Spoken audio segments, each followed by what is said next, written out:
Don మీడియాకు స్వాగతం. Congress party MLA అభ్యర్థి బూదాల అజితారావు పర్యటన.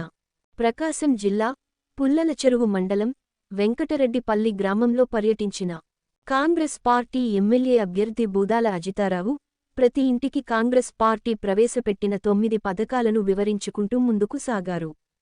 ప్రజలు ఎక్కువ సంఖ్యలో పాల్గొని ఎమ్మెల్యే అభ్యర్థికి స్వాగతం పలికారు. అనంతరం ఉమ్మడివరం గ్రామంలో ప్రవేశించగానే కాంగ్రెస్ పార్టీ కార్యకర్తలు ఆమెకు ఘన స్వాగతం పలికారు. కాంగ్రెస్ పార్టీ అనేకమైనటువంటి సంక్షేమ పథకాలు, రైతులకు సరైన సబ్సిడీ విత్తనాలు, రైతు రుణమాఫీ, వ్యవసాయ పనిముట్లకు కావలసిన సబ్సిడీని రైతులకు అందించిన ఘనత కాంగ్రెస్ పార్టీదేనని, అటువంటి కాంగ్రెస్ పార్టీని గెలిపించుకుని రాష్ట్రంలో కాంగ్రెస్ పార్టీ అధికారంలో ఉంటే ప్రజలకు ఎంతో మేలు జరుగుతుందని ఎమ్మెల్యే అభ్యర్థి ప్రజలకు తెలియజేశారు. ఈ కార్యక్రమంలో కాంగ్రెస్ పార్టీ నాయకులు పుచ్చకాయల చౌదరి, సంద్రపాటి విజయబాబు, సూరి తదితరులు పాల్గొన్నారు. విశ్వసనీయ వార్తల సమాహారమే మన డాన్ మీడియా. మరిన్ని వార్తల కోసం మన డాన్ మీడియా ఛానల్ను సబ్స్క్రైబ్ చేయండి. మరికొందరితో చేయించండి. ధన్యవాదములు.